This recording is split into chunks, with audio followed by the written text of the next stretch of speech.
झारखंड के पूर्व मुख्यमंत्री रघुवर दास ओडिशा के राज्यपाल बन गए हैं।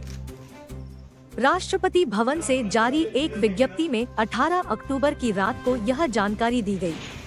राष्ट्रपति भवन से जो कम्युनिक जारी किया गया है, उसमें कहा गया है कि भारत की राष्ट्रपति ने आज 2 राज्यपाल नियुक्त किए। इसमें बताया गया है कि इंद्रसेना रेड्डी नल्लू को त्रिपुरा का राज्यपाल नियुक्त किया जाता है, जबकि रघुवर दास को ओडिशा का राज्यपाल बनाया जाता है। जिस दिन से ये लोग पदभार ग्रहण करेंगे, उसी दिन से इनकी नियुक्ति प्रभावी मानी जाएगी। रघुवर दास झारखंड के पहले सीएम थे, जिन्होंने अपना 5 साल का कार्यकाल पूरा किया था।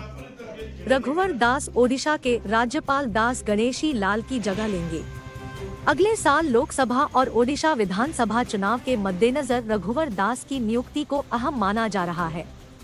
रघुवर दास बीजेपी के राष्ट्रीय उपाध्यक्ष दास वर्ष 2014 से 2019 तक झारखंड के मुख्यमंत्री रह चुके हैं। इंद्रसेना रेड्डी नल्लू तेलंगाना से बीजेपी के नेता है।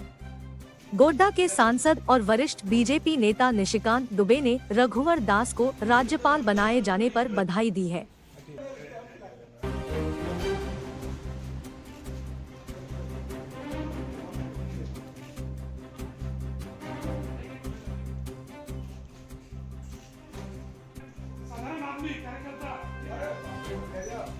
मुख्यमंत्री के साथ साथ बहुत जोरदार, हमको तो बहुत अंदर से खुशी का बोले नहीं, प्रश्न अभी तो जानते हैं, मिलेंगे सब